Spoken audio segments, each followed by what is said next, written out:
이사야 49장 14절에서 50장 3절까지의 말씀입니다. 오직 시온이 이르기를 여호와께서 나를 버리시며 주께서 나를 잊으셨다 하였거니와 여인이 어찌 그 젖먹는 자식을 잊겠으며 자기 태에서 난 아들을 긍휼히 여기지 않겠느냐. 그들은 혹시 잊을지라도 나는 너를 잊지 아니할 것이라. 내가 너를 내 손바닥에 새겼고 너의 성벽이 항상 내 앞에 있나니 내 자녀들은 빨리 걸으며 너를 헐며 너를 황폐하게 하던 자들은 너를 떠나가리라. 내 눈을 들어 사방을 보라. 그들이 다 모여 내게로 오느니라. 나 여호와가 이르노라. 내가 나의 삶으로 맹세하노니 내가 반드시 그 모든 무리를 장식처럼 몸에 차며 그것을 띠기를 신부처럼 할 것이라. 이는 내 황폐하고 적막한 곳들과 내 파멸을 당하였던 땅이 이제는 주민이 많아 쫓게 될 것이며 너를 삼켰던 자들이 멀리 떠날 것이니라. 자식을 잃었을 때에 낳은 자녀가 후일에 내 귀에 말하기를 이곳이 내게 좁으니 넓혀서 내가 거주하게 하라 하리니 그때에 내가 내 마음에 이르기를 누가 나를 위하여 이들을 낳았는고. 나는 자녀를 잃고 외로워졌으며 사로잡혀 유리하였거늘 이들을 누가 양육하였는고. 나는 홀로 남았거늘 이들은 어디서 생겼는고 하리라. 여호와가 이같이 이르노라. 내가 문 나라를 향하여 나의 손을 들고 민족들을 향하여 나의 기치를 세울 것이라. 그들이 내 아들들을 품에 안고 내 딸들을 어깨에 메고 올 것이며 왕들은 내 양부가 되며 왕비들은 내 유모가 될 것이며 그들이 얼굴을 땅에 대고 내게 절하고 내 발에 티끝을 핫을 것이니 내가 나를 여호와인 줄을 알리라. 나를 바라는 자는 수치를 당하지 아니하리라. 용사가 빼앗은 것을 어떻게 도로 빼앗으며 승리자에게 사로잡힌 자를 어떻게 건져낼 수 있으랴. 여호와가 이같이 말하노라. 용사의 포로도 빼앗을 것이요 두려운 자의 빼앗은 것도 건져낼 것이니 이는 내가 너를 대적하는 자를 대적하고 내 자녀를 내가 구원할 것임이라. 내가 너를 억압하는 자들에게 자기의 살을 먹게 하며 새 술에 취함같이 자기의 피에 취하게 하리니 모든 육체가 나 여호와는 내 구원자요 내 구속자요 야곱의 전능자인 줄 알리라.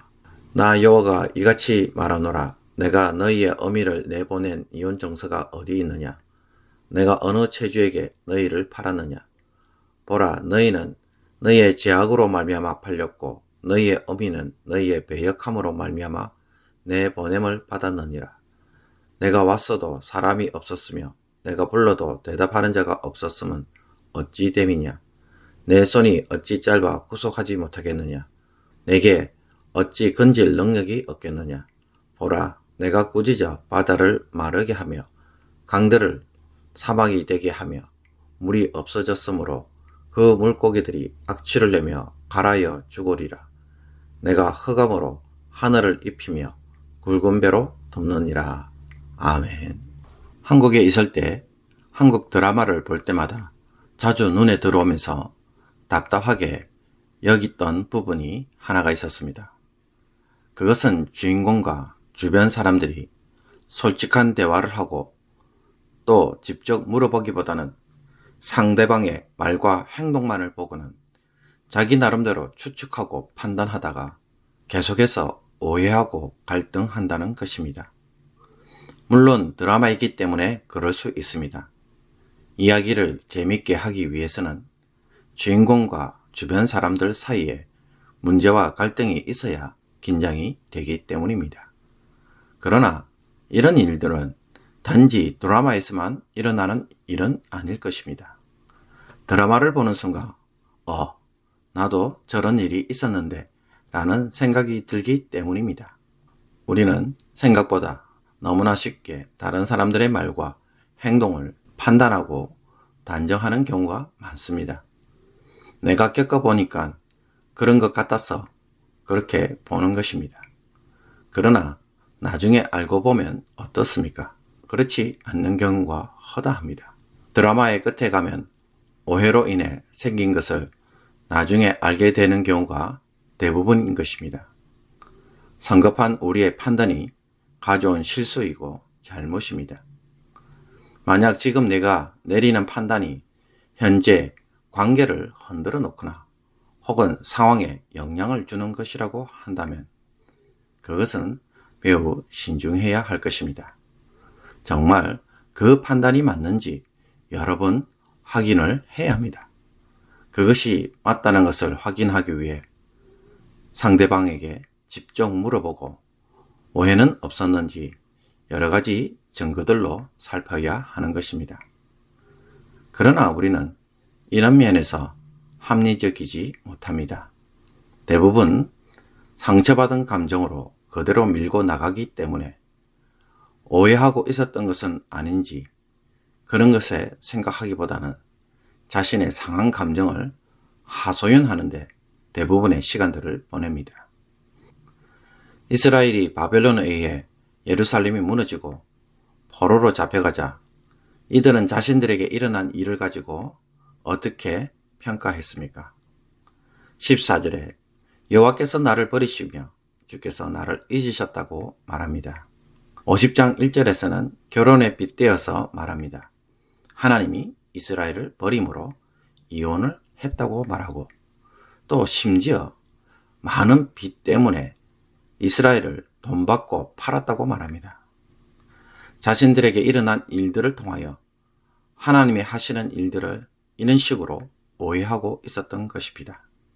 그리고 그 오해를 통하여 하나님을 비난하고 있었던 것입니다. 여기에 대하여 하나님은 어떻게 반응하십니까? 보라, 너희는 너희의 죄악으로 말미암아 팔렸고 너희의 어미는 배역함으로 말미암아 내 보냄을 받았느니라고 하나님은 항변하고 있습니다. 자기의 죄로 망한 것을 하나님의 탓으로 돌린다는 것입니다. 하나님으로서는 무척이나 화가 나고 억울한 마음입니다. 사실 이런 일들은 오늘날에도 마찬가지입니다. 일이 잘 풀리면 하나님의 은혜이지만 일이 안 풀리면 하나님의 저주, 심판, 버림으로 우리는 너무 쉽게 간주합니다. 때론 우리가 교회에서 열심히 봉사하고 수고하였는데 열매가 없으면 여러분은 어떻게 그 상황을 해석하십니까? 능력 없는 종, 하나님으로부터 보냄을 받지 않는 종으로 혹 쉽게 판단하지는 않습니까? 열심히 수고하였는데 아무런 열매가 없다면 그 사람은 하나님의 은혜를 받지 못한 사람, 그렇게 우리도 모르게 스스로 판단하게 됩니다. 그런 판단은 결국 어떤 일을 가져오겠습니까? 자기 스스로 실족할 수밖에 없을 것입니다. 어제 읽은 본문에서도 자신의 수고에도 불구하고 열매가 없자 탄식하는 종에게 하나님이 주시는 위로는 무엇입니까? 참으로 나에 대한 판단이 여호와께 있고 나의 보응이 나의 하나님께 있느니라고 말합니다. 이 말을 좀 쉽게 풀어보겠습니다. 그런데도 하나님만은 나를 알아주시고 나의 하나님만은 나의 품삯을 셈해 주신다는 뜻입니다. 이 구절이 말하는 것은 무엇이겠습니까? 하나님의 종도 열매가 없을 수 있다고 말합니다. 아니, 열매 없는 종을 하나님은 도리어 위로하고 계신다는 것입니다. 하나님이 이스라엘을 버리셨다는 오해에 대해 하나님은 15절에 이렇게 응답합니다. 여인이 어찌 그 젖먹는 자식을 잊겠으며 자기 태에서 난 아들을 긍휼히 여기지 않겠느냐. 그들은 혹시 잊을지라도 나는 너를 잊지 아니할 것이라.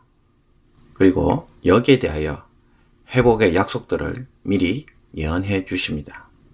장차 하나님이 어떻게 시온의 자녀들이 돌아와서 땅에 가득하게 될지를 미리 알려주십니다. 사랑하는 성도 여러분, 하나님은 한 번도 우리를 버리신 적이 없습니다. 이스라엘이 범죄하여 자기 죄로 망하였습니다. 누가 봐도 버릴 수밖에 없는 타당한 이유가 그곳에 있습니다. 그런데도 그때 버리셨습니까? 버리셨다면 과연 회복의 약속을 주실까요? 그렇다면 어떻게 하시겠습니까? 이 절망적 상황 속에서 열매 없음으로 인하여서 우리 각자는 버림받은 자로 간주해야 할까요? 자기 착각과 오해로 스스로 실족하는 것이 마땅할까요? 아니면 하나님이 나를 끝까지 사랑하시는 줄 알고 다시 한번 회개하는 마음으로 하나님의 도우심을 기대하며 어려울 때에 더 바로 서는 일에 집중하는 것이 나을까요? 코로나 바이러스 사태로 하나님이 나를 버리셨습니까? 이 일로 인하여 하나님이 교회를 버리셨습니까? 내 삶의 공고함이 하나님이 나를 버린 증거가 될 수가 없습니다. 하나님은 한 번도 나를 버리신 적이 없습니다. 이것을 아는 자는 실족하지 않고 다시 바로 설 것입니다. 그리고 회복의 약속을 그 사람은 누리게 될 것입니다. 그 회복의 약속을 반드시 끝까지 인내함으로 성취할 수 있는 저와 여러분이 되시고 그것 때문에 하나님을 더욱더 기쁨으로 섬길 줄 아는 믿음의 사람이 되시기를 주님의 이름으로 축복합니다. 기도하겠습니다. 회전하는 그림자가 없기에 어두움이 전혀 없으신 하나님, 우리를 향한 하나님의 사랑도 변함이 없고 언제나 신실하시며 자기 백성을 끝까지 사랑하신다는 것을 오늘 깨닫게 하여 주심을 감사합니다. 이 사랑 때문에 오해로 좌절하거나 상황 때문에 절망하지 않게 하여 주옵소서. 하나님 때문에 다시 우리가 회복될 것을 약속해 주셨습니다. 오늘 이 약속을 붙들고 살아가는 성도들 되게 하여 주셔서 적절한 때에 하나님이 우리를 온전하게 하실 것이며 또 우리를 살리실 것을 믿고 살아가게 하여 주옵소서. 이 믿음 때문에 하나님 회복의 약속을 모두 다 누리는 성도가 되게 하여 주옵소서. 내 손이 어찌 짧아 구속하지 못하겠느냐, 내게 어찌 건질 능력이 없겠느냐라고 하나님이 우리에게 항변하고 계시는 것을 듣게 하여 주셔서 하나님의 능력으로 기도하는 자기 백성들을 오늘도 구원해 주실 줄 믿고 살아가며 또 간구하는 우리 모든 성도들 다 되게 하여 주옵소서. 이 모든 것 우리 주 예수 그리스도의 이름으로 기도하옵나이다. 아멘. 주기도문으로 새벽기도회를 마치도록 하겠습니다. 하늘에 계신 우리 아버지여, 이름이 거룩히 여김을 받으시오며 나라의 마옵시며 뜻이 하늘에서 이룬 것 같이 땅에서도 이루어지이다. 오늘날 우리에게 일용할 양식을 주옵시고 우리가 우리에게 죄진 자를 사하여 준 것 같이 우리의 죄를 사하여 주옵시고 우리를 시험에 들게 하지 마옵시고 다만 악에서 구하옵소서. 대개 나라와 권세와 영광이 아버지께 영원히 있사옵나이다. 아멘.